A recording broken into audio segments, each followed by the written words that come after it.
get any invitations. Ho ho ho ho ho ho!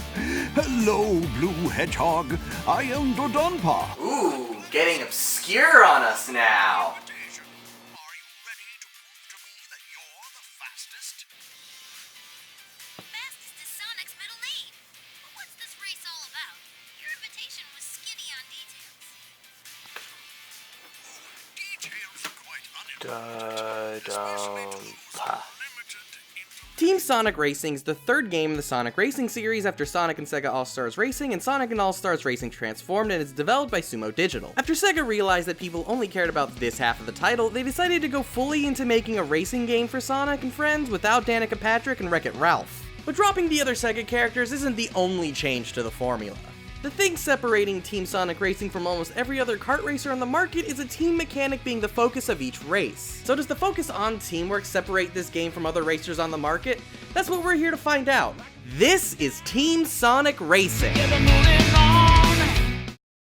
You are Sonic and friends. After interrupting Team Rose's picnic, the Sonic heroes say they got an invitation to something called the Ultimate Test of Racing Skill. They meet a weird tanuki named Dodonpa that gives them super destructive cars that he wants to see tested during a gigantic Grand Prix with a specific focus on teamwork. So they set off to Planet Wisp and start their gigantic racing adventure. And before you say anything, yes, this is how the entire game is presented. I'm really not a fan of these flat portrait-style cutscenes that games do to have a story mode on a small budget. When you're on a console, this kind of storytelling comes off as a bit cheap. Like, Sonic Riders all the way back in 2006 had full cutscenes for its story mode, but as time goes on, it just feels like even Sega stopped caring about giving money to this kind of stuff. They released two amazing shorts based on the game directed by Tyson Hesse, and I feel like the budget for those would have been much better if it actually went into making cutscenes for the game. Or hey, if you still want to do 2D storytelling, why not get some of the comic artists from IDW to draw some cutscenes, similar to how Metal Gear Solid handled cutscenes on handhelds.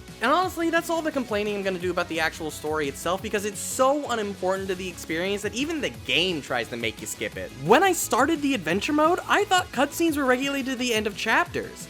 Then I finished the chapter and no fanfare. I thought it was weird, and then I looked at the bottom of the screen and realized that I've been actually pressing the skip story button the entire time. Seriously, what other game has the A button as the skip button? If you want to see the story, you have to press Y. What kind of fucking diarrhea donkey cock came up with that abomination of menu design? This makes me want to give birth to a giraffe made of Dr. Eggman's rotting ballsack.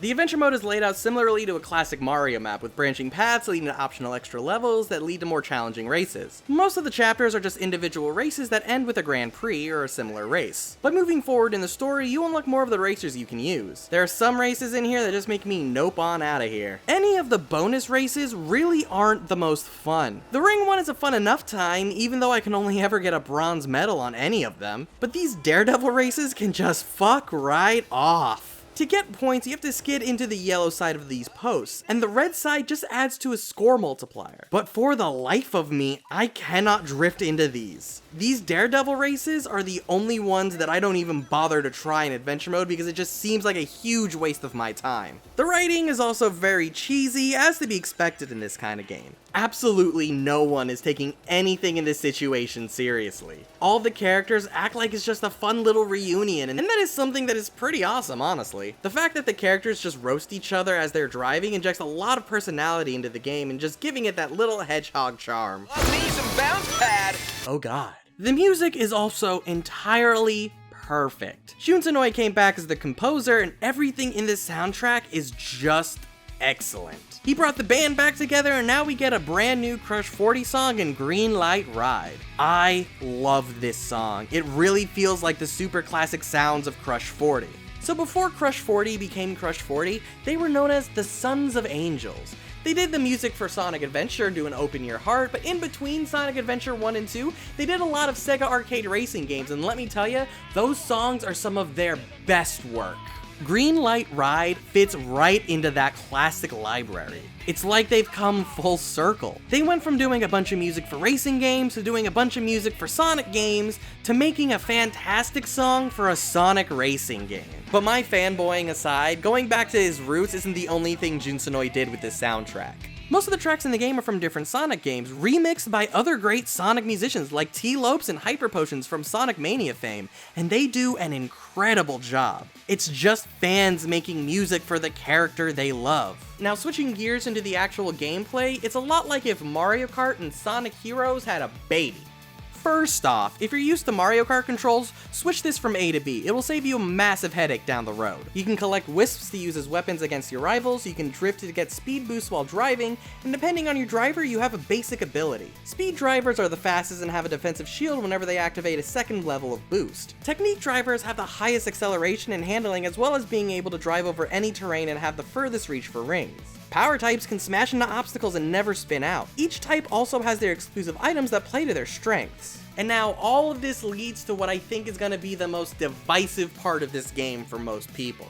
Unlike other kart racers, Team Sonic Racing emphasizes working as a team in order to win rather than straight up racing. The way the winner is determined in each race is by adding the number of points from each character's finishing position. The better you do, the more points you get for your team. That is why even if you place first and your teammates do horribly, chances are you will still lose the race. That is why it's important to do team actions and make sure everybody can place as close to the lead as they can. There are many team actions that can be used regardless of how far you are from your teammates. Everyone on your team can transfer items amongst each other, so if you're far in the lead, you can send the item to one of your teammates to help them out. Whoever's in the lead on your team will also give off a boost trail that your teammates can ride to get some extra speed, as well as perform a slingshot for a gigantic boost forward, or drive up next to you and get an even greater boost. By doing team actions, you can get team points, which fill up the ultimate meter, which let you pull off in team ultimate, which gives you and your teammates a massive boost. I personally love the team mechanic, but it's also something that gets extremely annoying when you're playing with a bunch of AI. Because this is a kart racer, rubber banding is a massive issue with the game. Every racing game has rubber banding AI, but Jesus, this game just seems to pile on items whenever I seem to be in the lead. I could be in first place for a majority of the race, only to be dropped down into 8th in the second half of the last lap.